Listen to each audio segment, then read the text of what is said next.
You know the type. We've all seen them. That person who walks into a room and just takes it over. They're magnetic, they're charming, they seem unbelievably confident, and we're drawn to them, right? But what happens when all that shine is actually hiding something a lot more complicated, and maybe even dangerous? Today we're going to dig into the fascinating paradox of the narcissistic leader. This quote, wow, this comes from a study on narcissists, and it just says it all, doesn't it? It's not really about leading a team or building something great. It's about performance. It's about being in the spotlight and feeling that rush of admiration. And if you keep that one idea in your head, all I need is a stage. Everything else we're about to talk about will make perfect sense. All right, so here's our game plan. First, we'll look at why we find these leaders so darn irresistible in the first place. Then, we're going to pop the hood and look at the anatomy of a narcissist. After that, we'll see how they seem to climb the ladder so easily, explore the role that we, as followers, play in all this, and finally, we'll uncover the dark side that almost always comes out. Okay, let's start at the beginning. Why do we fall for them? I mean, what makes these individuals so appealing when we first meet them? Well, it all boils down to one heck of a powerful first impression. I mean, look at this list. On paper, this is the perfect leader, right? They're full of energy, they're charismatic, they're funny, they're not afraid to step up, and that's self-confidence. It's just off the charts. We see that, and our brains kind of take a shortcut. We think, wow, someone with that much confidence must know what they're doing. We mistake all that swagger for actual substance. But that charm, that's just the shiny exterior. To really get what's going on, we need to look past the performance and check out the engine that's driving all of this. So what exactly is narcissism anyway? Okay, this definition is so important. Look at the weird mix of things here. You've got the arrogance and the self-absorption, sure, but then you have a fragile self-esteem, and that's the key to the whole puzzle. That big, loud, arrogant display, it's often just a shield to protect a very, very delicate ego. And that's why they can get so hostile and defensive the second you question them. You know, researchers have broken this down even further into 7 key ingredients. And it's so much more than just vanity. It's this deep-seated belief that they're superior, that they're entitled to the best of everything. And here's the kicker, a willingness to exploit other people to get what they want.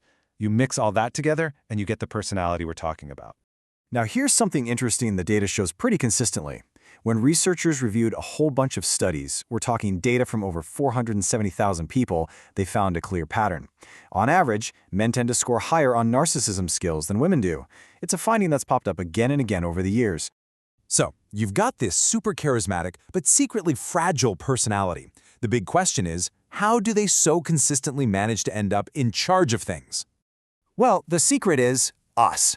It's our own brains. See, we all have this little picture in our heads of what a leader is supposed to look like. Outgoing, confident, dominant. And narcissists, they fit that picture to a T. In experiments where you put a bunch of people in a room without a leader, the narcissists almost always take over. Not because they have the best plans, but because they act the part better than anyone else. And here's where that paradox really kicks in. That amazing first impression, it has a shelf life. Studies show that at first, everyone loves them. But give it a few weeks, and their colleagues start to see a different picture. They're seen as arrogant, hostile, and always pointing the finger when things go wrong. It's this classic boom and bust cycle, and it happens almost every single time. Okay, up to this point, we've been focused entirely on the leader. But that's only half the story. Leadership is a dance. It's a relationship. And a toxic one, well, it takes 2 to tango. So now let's flip the script and look at the follower. This idea is absolutely critical. A destructive leader can't operate in a vacuum. They need the right people in the right environment to let them get away with it. The personalities of the people following them are a huge piece of this puzzle. So what does one of these susceptible followers look like? Well, a huge study actually found some really clear patterns. It turns out people who are high in agreeableness, folks who are trusting and hate conflict, are more likely to get drawn in. Same for people high in neuroticism, who tend to be more anxious.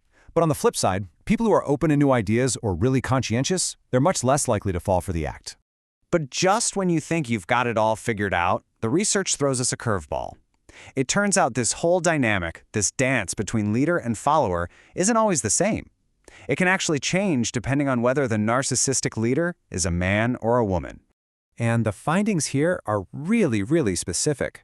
That pattern we just talked about, attracting agreeable and anxious followers, That applies mostly to male narcissistic leaders.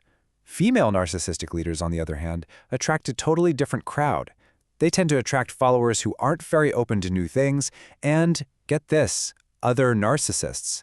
It's a completely different dynamic. Wild, right? Okay, so this brings us to the final and most important part of the story. Once this leader is in power, surrounded by the right followers, what's the actual cost? What does this do to the company or the team they're supposed to be leading? Well, once they're secure in their position, the mask tends to slip, and all those negative traits that people started to notice, they go into overdrive.